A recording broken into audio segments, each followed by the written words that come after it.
Welcome to the Success Journey Show. Let's travel together through the lives of individuals on the road to success. Hey, what's going on, travelers? It is Ricky Venters and Marlon Madden, and we're back with you for another week and another episode of the Success Journey Show. Man, we have a great interview here for you guys today. As you see, man, we're not in the studio today. We're not on our phones. We're actually with our guest today, man. So you guys are in for a treat. Marlon, what's good, man? Hey, I'm happy to be here. Be here, Rick.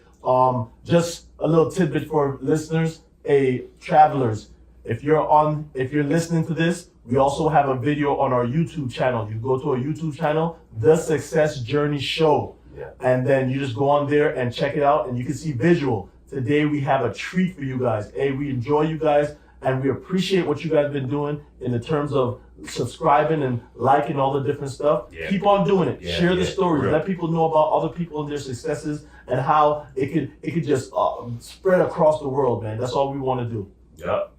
Let's get to it, man. All right. Hey, Today we have a treat for you guys. This is none other than Gunnery Sergeant Isaac Gallegos. All right? Yeah. How you doing? Good.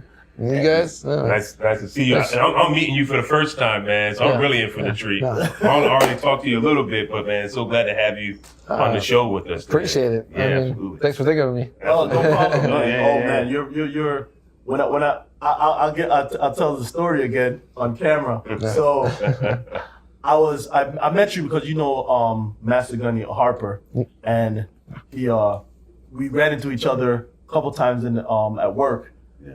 So then one day I was downstairs eating, and I was like, man, I would love to interview Isaac. So I no later than 5 minutes later, I walk into the bathroom. He's taking a whiz, right? And I walk up to him and I just go, while he's peeing, and I go, hey, you're just the man I want to see. And the look on his face, in the bathroom.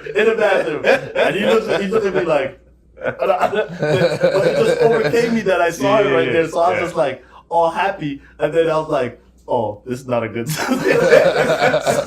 So I went back to him, I go, hey, can I speak to you outside? And he was like, sure, man. One of the stories, you're in the bathroom and you see this guy walking in, man, cover up. Yeah, man. Hey, why don't you just go ahead and, tell people about yourselves, a little where you're from, what age you joined the Marine Corps, and some different stuff that you did in the Marine Corps, and then we'll go dig deeper into the story because I'm sure they want to know. Okay. Yeah. I'm sure they want to know. No, it's so I'm Gunnery G.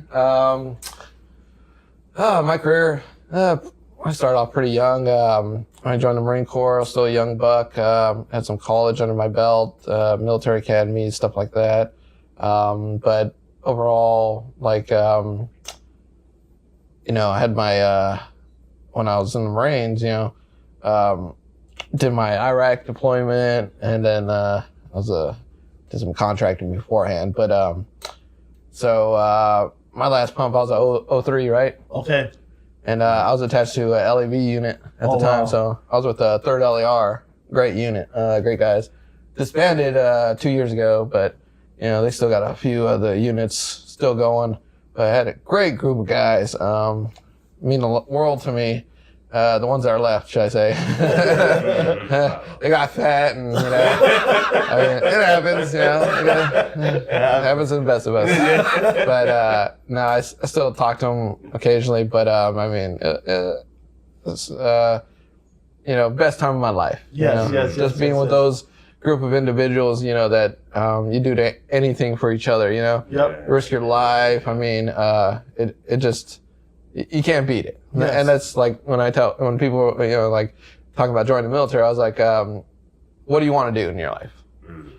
I was like, do you want to serve? Do you want college? Do you want some job opportunities? And I'm like, each branch is different. Marines especially, when everybody thinks of joining the Marines, they think of, oh, we're going to go, fight, we're going to serve our country.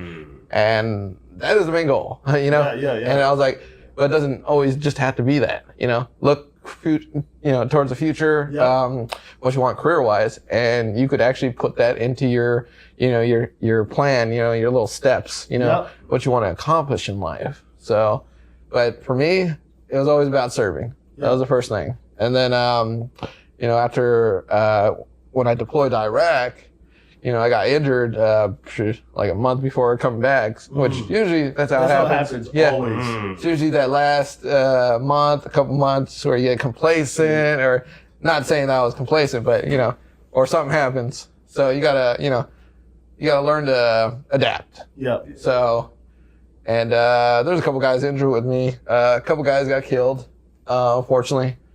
But, you gotta like push through it, move on. And for me, it was always about, thinking about the guys, that got injured and the guys you lost and what you could do to, I guess, best represent them. Yes. Not just for yourself, but for the families and your brethren, because a lot of times, the Marine Corps was really good about this. They gave you the opportunity to stay in as long as you could do something in the Marine Corps. And so I liked that idea. I didn't want to be a desk jockey, or I had to lap move eventually, but, it kept you in the Marine Corps. Yeah. So I figured, I was like, hey, that saves a spot where I could take over somebody's position, they could deploy, or, something else like that. So I thought it would be in, I guess, both Marine Corps and myself best interest to stay in. Yes. And I was like, who better to do it? And I was like, because I know a lot of guys, when they get injured, they're like, oh, well, they can't go back to their original MOS, machine gunner, 03, or infantry, something like that. So what do? They're like, screw this. I'm getting out. If I'm not, a gunner or whatever, I'm getting out, Which I see what they're saying. I was like, and I tell you the truth, I miss being 03. I mean. And for those that don't know, 03, that's an infantryman. That's basically the guy that's going in, kicking in doors, shooting at people, getting shot at. Wow. So that's very highly intelligent guys, though. I was a recruiter. Just not me. Very intelligent guys, because the memory, the stuff you have to learn, he'll tell you, like, you have to know your weapon system, know how far they can shoot, know their accuracy, know a lot of stuff about them. You could ask, you have a guy that have a squad, and you'll ask him, like, hey, what's this guy in the squad? How many family members he have? Because they have to know everybody very intimately, because they're tight core. Yeah. I mean, just training on a daily basis. Like when you're breaching a room or breaching a house, like who's going left, who's going right, who's going center, and like who has what, jobs. I mean, who's carrying what. I mean, it gets pretty in depth. So I mean, it's pretty amazing. Yeah. But I stayed in just to I guess represent the wounded guys, and then the guys that passed away. Just kind of that keeping in with tradition.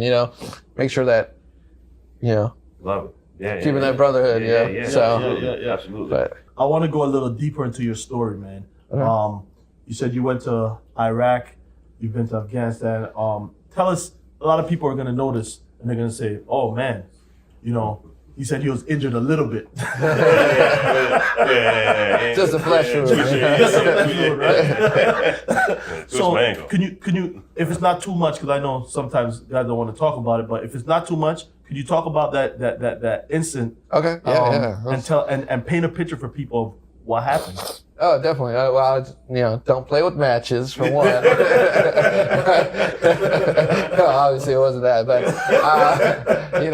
I got bird jokes. You gotta love this guy. That's what I told you. That's one of the things, too, is, you gotta have a sense of humor, and, you can't just be stuck in, the past and just kind of dwell on that. Correct. You gotta move on, have fun, and just live your life. So that's, one of the things that I've lived with, so I was just like, I mess with people, and, I got the prosthetic ears, I'm always, pulling them off and messing with people, so, I mean, I do a lot of stuff like that, but, I was injured in, August 20th of, 2006, so, in Iraq, El Anbar province. So, I mean, I didn't think it was that bad, it was 06, so, I mean, we kind of had a little mixture, mostly IEDs, not a lot of ground threats, ground fighting at the time. But yeah, it was just a lot of IEDs. So, because everybody pretty much mechanized units, vehicles, tanks, whether it be LAVs, APCs, and stuff like that. So they're just, going after those things because they're easy targets. I mean, you got 15 guys in a vehicle. I mean, why, blow up the vehicle, you take out, 15 guys. So, I mean, so it makes sense. Yeah. We were just taking over Army Striker Brigade. And yeah, their setup was kind of not to our liking, so we had to revamp the whole thing. And they just got it it was like a week after we took when we got there, and we're still doing a turnover. They tried to do a suicide vest, and luckily we pushed back the one of the checkpoints, and he turned the corner, and he was just like, and then he's like, "What the?" And so everybody's like, "What are you doing?" And then. He just, blew himself up. No injuries, but yeah, it's stuff like that. You're just like, why? Yeah. So we quickly adapted to that. And then, we had like a bunch of instances at that time because that was our last, duty station for the time, I guess. So we were going to finish out there. Okay. And then, after a certain amount of time, I was on, QRF. We're just quick reaction force. So yeah, so we were on a mission and we're doing like a snatch and grab for some high value targets, and basically I think I lost 2 guys on my team at the time due to injuries. One fell down some stairs or something. I don't know. Who knows? Some of these guys are just like, what in the world? But you're like, he's over there beating himself with a rifle or something. You're like, what the? What? I don't know. He got injured. Team leader got injured, so I took over the team. I ended up getting a mechanic. So I was like, my team is like, yeah, we're not. I had a corpsman and a mechanic, so I was just like, yeah, we're not going in the building. And I was like, yeah, I could just see Doc shooting me in the I was just like, this is not happening, So I was like, we're staying here, we're staying in the vehicle, we're providing cover, I was like, y'all stay in the vehicle. I'll but I'll do a 360, but I was just like, yeah. So I was like, but we made it work, So, but we went on our mission. We went in. We got our targets, cuffed them, and everything. We were the medevac vehicle, so we were carrying them, and we were just watching them. And then on the way en route back to the base, we were like I'd say 100 yards from a mosque. You could just see it, and it's funny because all the vehicles were like lined up, like aiming in on the mosque because they knew. They were like, oh yeah, we're probably gonna get shot or something. And sure enough, we were the last vehicle in the convoy, and we just, I don't know, we're just fatter than everybody else or whatnot, and we ran over a pressure plate IED. So it's weird because everybody, we go over drove over. We have the same, go over the same track so that everybody's, if something happens, we know. And it was just, maybe we were just too heavy or something, but, just sure luck. And so vehicle blew up. I think it was center left of the vehicle, so like right under our gun turret.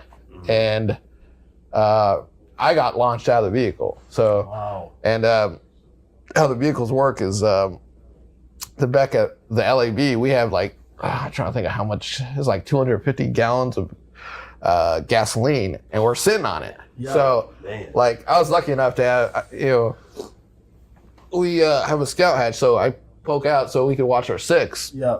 And I was lucky enough, I was sitting on an MRE box. And so I was lucky enough, otherwise. That's what launched you. Yeah. What's the MRE box? MRE's meal ready to eat. Oh, okay. And there come about 16 of them in the box, or 15? Yeah. I was using that as like a stool to sit on. So it's not that big of a box, but you use it as a stool. Yeah. So because I in order to look outside of the hatch, because it's regular seeing, it's to protect you. Yeah. So in order to look, just get a little silhouette so you can look around, like your 6 behind you and stuff like that. That's what I was sitting on. So I was lucky enough to have that on my tush. Otherwise, I would have been roasting my buns. So, and then we have kind of like jet fuel. So JP, once that gets on, you know, it's like napalm. So and I got launched out and from the vehicle, which is lucky. I mean, a good thing because otherwise I'd been, you know, stuck in the vehicle. Yeah. I had my jaw was shattered, my arm. 30-something places, and right? then 30, yeah, 37. I think I read 37 places. yeah. It was but I think it was kind of 3 point. What we could determine is like jaw, forearm, and then leg kind of like went into the same. And that's how it kind of like, so that's kind of how it broke. Then I was set on fire. So, and I remember pretty vaguely. It was pretty interesting. It was like a roller coaster ride. So I was just like spinning in the air, and I was just like, what the? Wow. And then I landed, and I felt like warmth, you know, and I was just like kind of like, I was like, this is weird, you know. That it's kind of a interesting sensation. I remember seeing like the flames out of my eyes, and I was just like, okay, dummy, you're on fire. I was like, what's, you know, and you're thinking of like elementary, and it's like nanoseconds. You kind of like, stop, drop, and roll. And then I was doing that, and then my buddies were like, stop, you're spreading it. Because, you know, it's like the napalm kind of stuff. So, you try and like put it out, and it just spreads. So they're lucky enough. When I was trying to go back to the vehicle to get the guys out, ended up collapsing, you know, due to strength. And the guys drug me away and they put me out. So it was, you know, thank God for those guys. Yeah. Man, so, that's crazy, man. I'm as you're explaining it, is like, I remember the closest thing I've seen to that is getting in a car accident and you're looking at the rear view mirror and it's like a movie. Yep. Car flipping over. That's crazy. You know, sparks flying on the ground and everything's in slow motion. So as you're explaining it, exactly. I know your adrenaline is pumping, so it's all in slow motion. You're like, oh my goodness, like what's going on? And like, I couldn't fathom it. I couldn't fathom that situation. It's pretty interesting. I mean, I was lucky enough to have, you know, my other Marines in the platoon that just, boom, they like knew what to do and everything. Yeah. I mean, it was just amazing. They just like on scene, just like bam. Did you ever think at that moment like, oh, this is it for me? Like in that. I didn't think it was that bad actually, which is weird. I mean, because your adrenaline is pumping so fast that you're just, and it's funny because my leg and my arm and my jaw was so messed up, and I was just walking around like, like damn, what the, stupid, like stupid IED, and then, the guys were probably like, and then it's funny because, I needed help in the medevac vehicle. I was just like, whatever, and then I got him like, damn, I'm so thirsty. And so I was like, my driver at the time, he got some flash burns on hand and face. And I was like, hey, I was trying to open the canteen and I was like, can't do it. I was like, hey, hey, can you, help me out? And he's over there. I was like, quit being a weenie. I was like, hey, you got to open it. And so when I, realized that maybe my injuries were a little bit more severe, is I took a swig and the water just ran down. I was like, because you haven't seen yourself yet.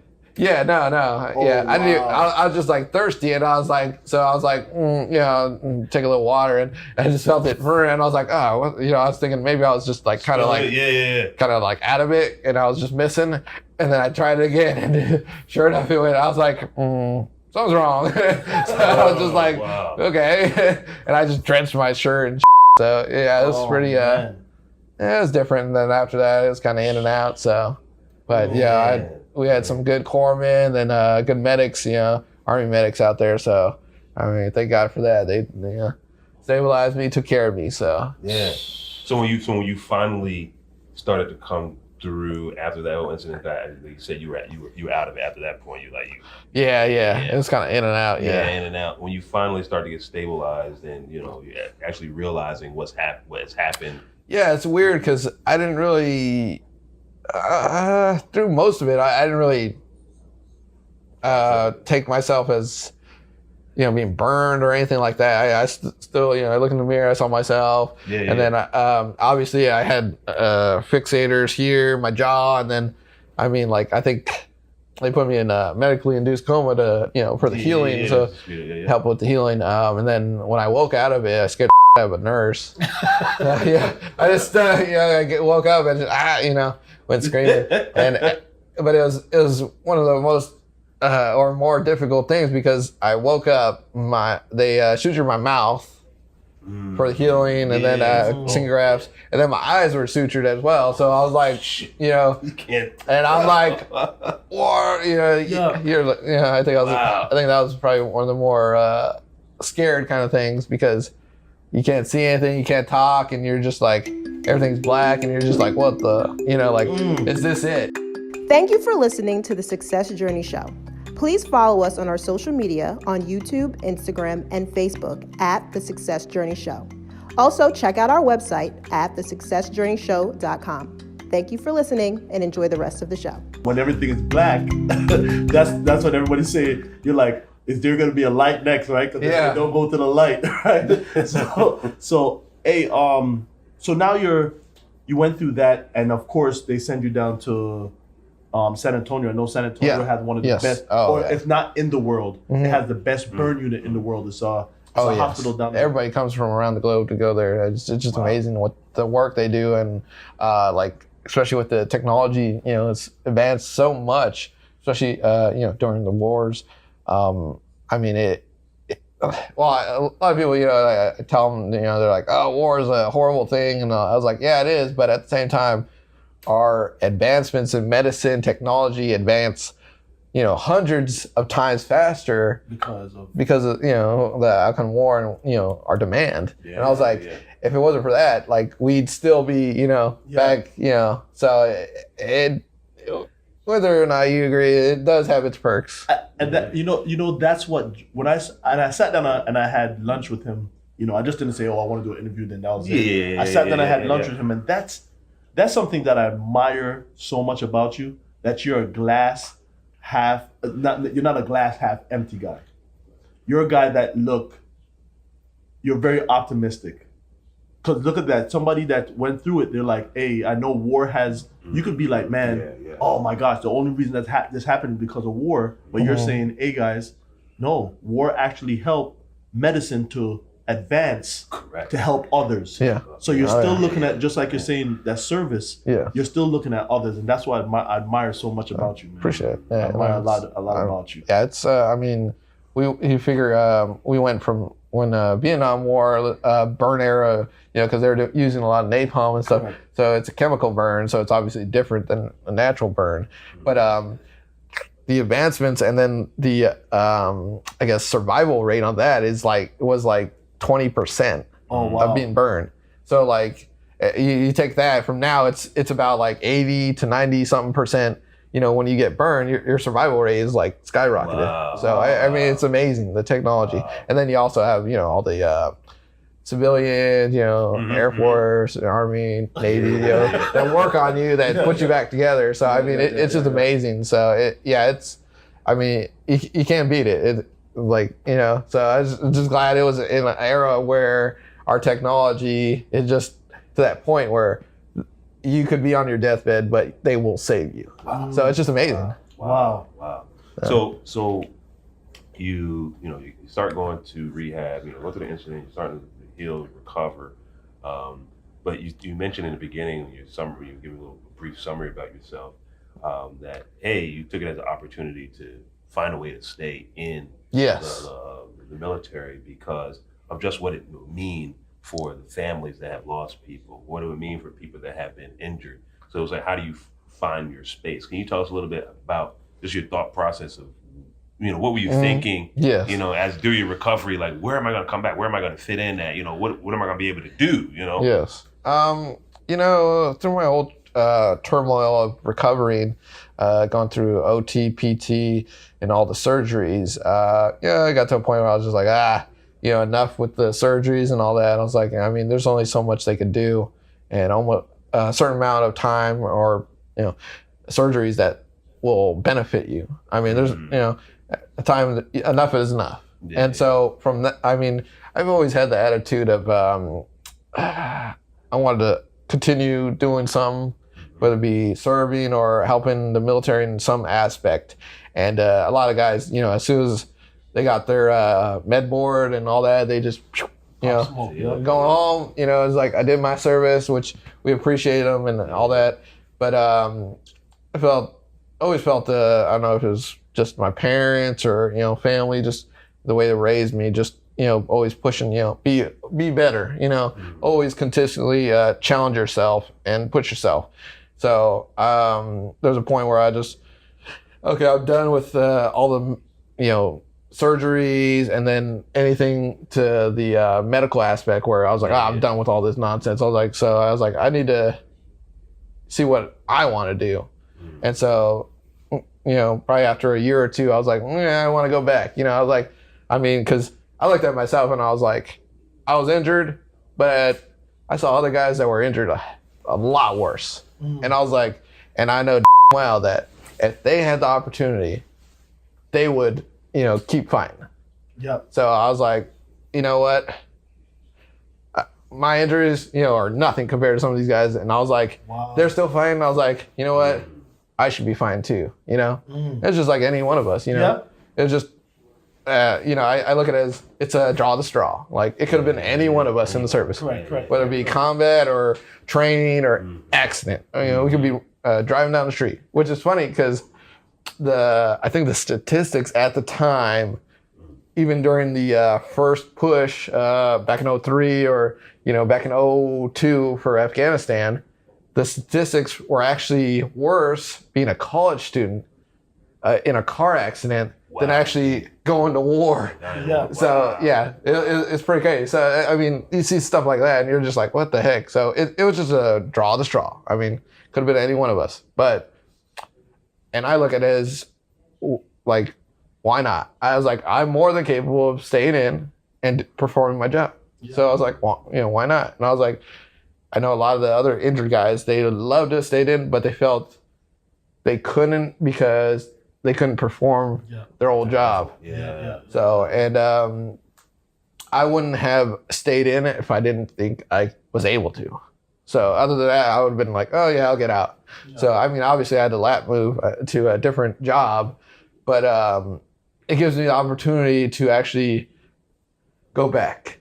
And so that's my main goal is of staying in. I was trying to go back, you know, infantry. And so I guess between my time of getting out of the hospital to now is just prepping for that. And so obviously I'm going to get some, you know, I guess, you know, hesitant, you know, people trying, no, you can't do that and stuff like that. So I got to prove to them that I'm, you know, worthy of, you know, going back, or I could actually do it, perform at a capacity that, you know, for a basic infantryman or something like that. Because I'm going to be, you know, I'm getting older and I'm competing with these, you know, young 18, 20-something year olds, you know. And so, but I whooped their butt here. So, I, you know, max out on the PFT and stuff like that. So I could still do it. But it's more of give me the opportunity to prove. Yeah. So, and that's right now I'm working on, I got my medical next week for OCS. So we'll see how that works out. That's beautiful. I might have to strangle the doctor. Let me, you know, I can't do what? And this one, when I was telling Ricky about you, I was like, bro, we have nothing to complain about. I was like, we cannot complain about anything. I was like, you should see this guy's mental attitude, man. It's just so awesome. Because, you know, a lot of people go through that situations in life and they just give up. Because they as soon as they feel a little opposition, they're like, oh man, I can't make it. Oh man, I can't do it. People are gonna look at me different. But your mindset is just laser focused that you give me the opportunity, I'll show you that I can do it. And I love that.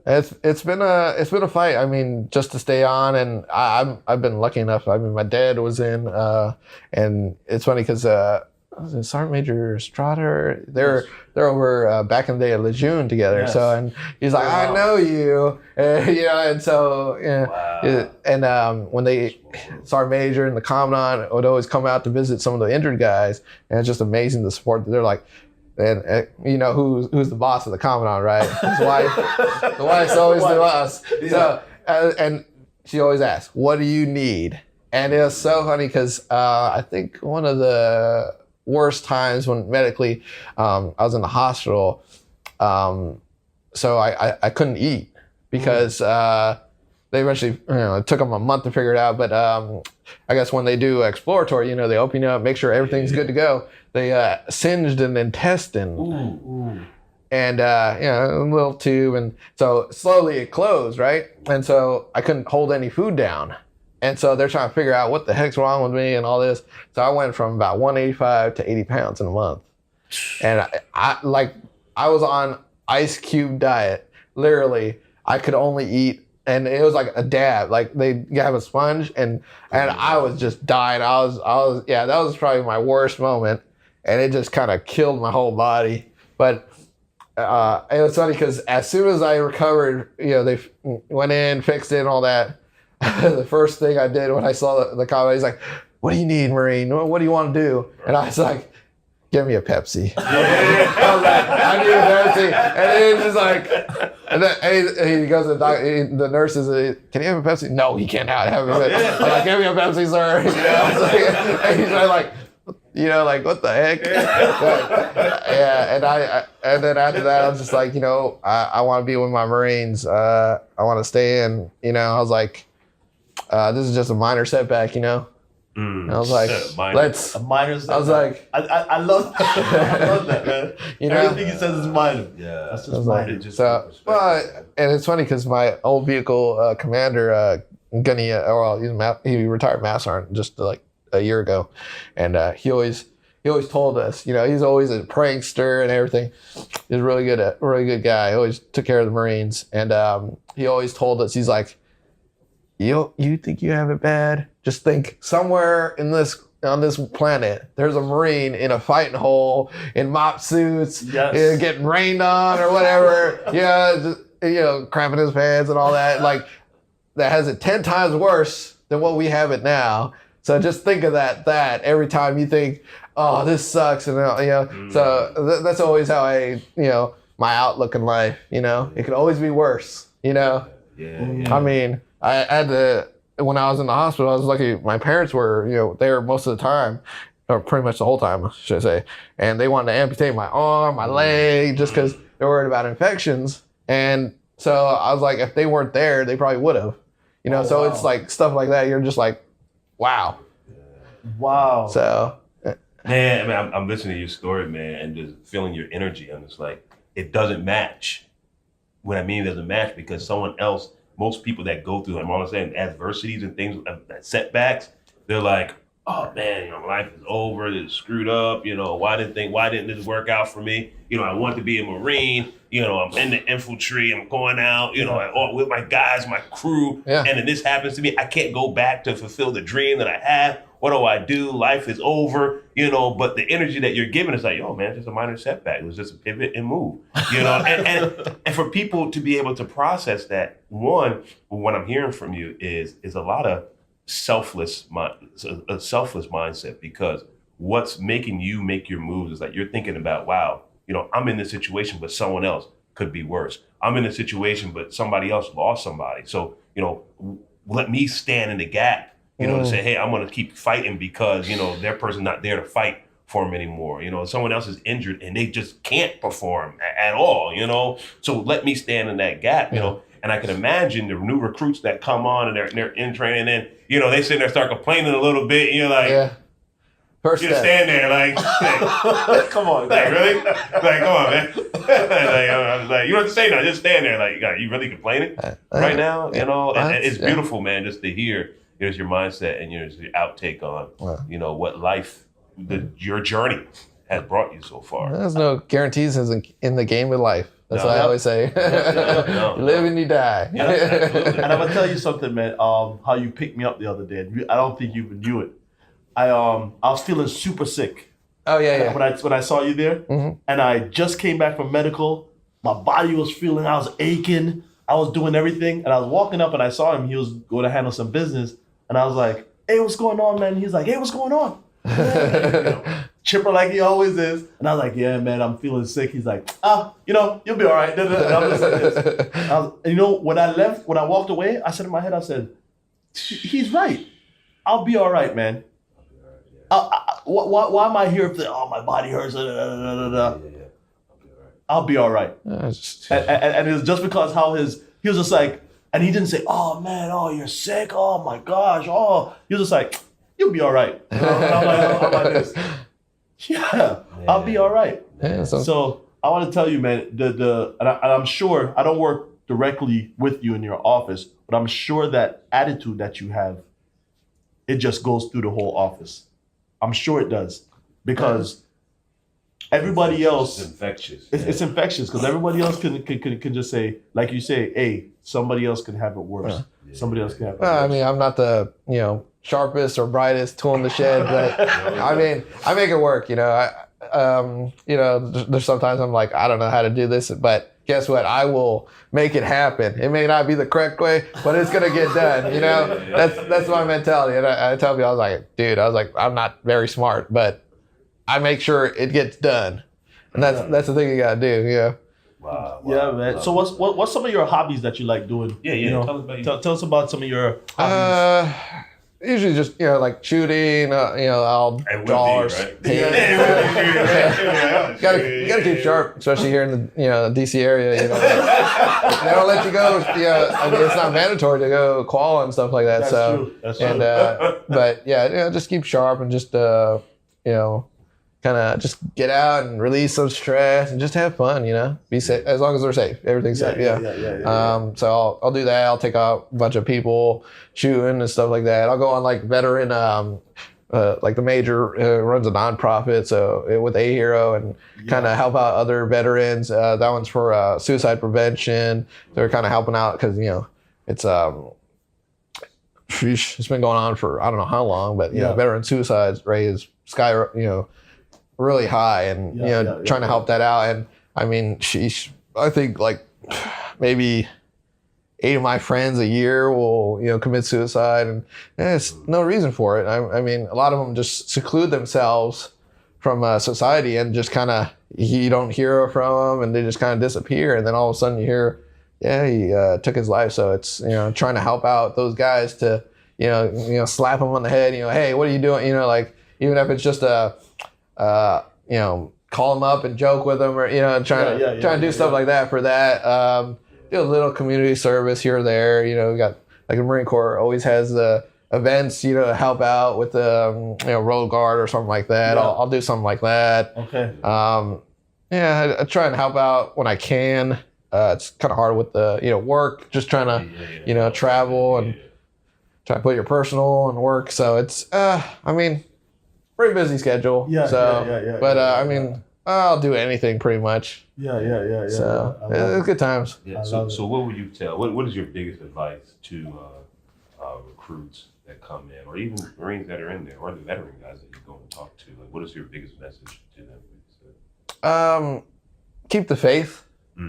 And a lot of people take it as being spiritual faith, and I'm spiritual, but I believe in God. But I tell people, I was like, it doesn't necessarily have to be that kind of faith. Believe in yourself, and then those around you, because at the end of the day, they're gonna be the ones that save your butt. If something happens, they're gonna be the ones providing for you. They're your family. So have that faith within the core, because we are a brotherhood, and like nobody, any of the other branches, they know that we're very tight, close. I mean, you can't beat it. We're a lot of times we're closer than family. I mean, our blood family. And that's the truth. And that's like a lot of times people come into the Marine Corps, and they may be coming in, oh yeah, I want to serve, I want to do college or whatever, but I think deep down inside, what they're looking for is that brotherhood, because they may not have had it, out in their civilian life, but they will get it when they come to the Marine Corps. And regardless of how tough it is in the Marine Corps or before they join the Marine Corps, when they come in, they're gonna get that brotherhood. So they're gonna get that faith within each other. And that's why I was just keep it. I mean, whether it be the worst time in your life or you think it sucks or anything, and we've had some pretty crappy days. But at the end of the day, guess what? That crappy day is with your brother, to your left and right. And that's the story you talk about too. Yeah. So I mean, and that's the thing. I mean, you can't beat that. I mean, how many of your, family or friends or whatever, civilians that would risk their lives, for you, would do anything for you. Yeah. I mean, some will, some won't, but you could guarantee every Marine will do that. Yeah. You may not even know. Yep. And they'll just run up and they'll save your butt. That's what's amazing. That's the amazing thing about the Corps. Yeah. Yes. Love it. Yep. Well, man, we got something for you. Yeah, we got something for you, man. We got a shirt for you. Okay. All right. The shirt says basically, I memorized it. It says dream, drive, discipline, and diligence. And for a show, that's what we want to say. Those are the 4 quad Ds. We call it the quad Ds. Okay. Those are the things, those are the pillars that we say that will enable somebody to be successful. Okay. And gotcha. We truly know that you embody this quad Ds right here. So I appreciate that. We want to present you with this shirt, man, because I'm telling you, it's the least that we can do. I'm gonna wear that down the pack. Yeah. I'll change it up with my I drink and I know things and this one.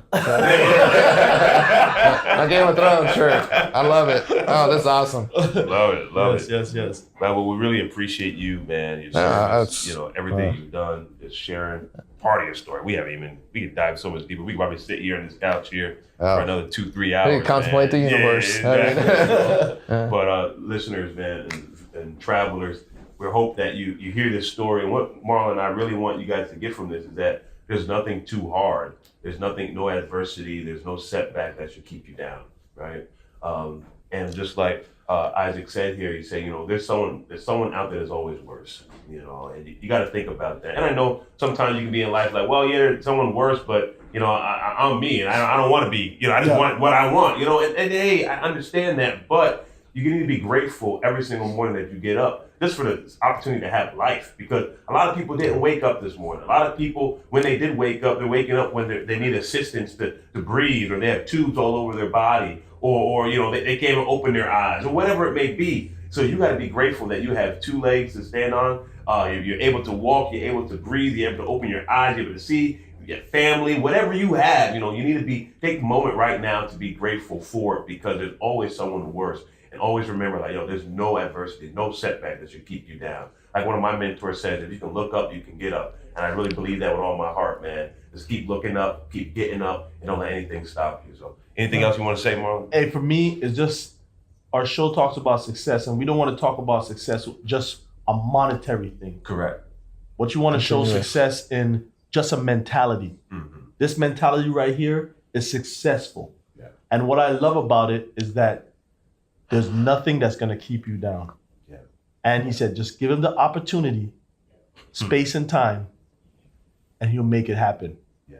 He doesn't have to be the smartest, doesn't have to be the fastest, doesn't have to be the sharpest. Yeah. But if you put a task or you put anything in his sphere, he's going to make it happen, man. Yep. Hey, Isaac, man, I tell you, I love it. Hey, well, man. Thanks for, putting it out there, trying to help others, means a lot. Not a lot of people do that. So, it's really amazing. You got to do that. Man. Oh, thank you. Thank you. Yeah. Hey, man. Yep. So, listeners, travelers, that's it. Yeah. We come to the end of another great episode. We hope you really enjoyed it. Hey, do us a favor. Either if you're listening to this in your car or wherever you may be, or you jumped on YouTube and actually saw the live footage, go to whatever platform that you enjoy listening to these and give us a review. Leave a comment. Share it with your friends or family that may be going through some things, or that you just want to encourage them or keep them on the right path.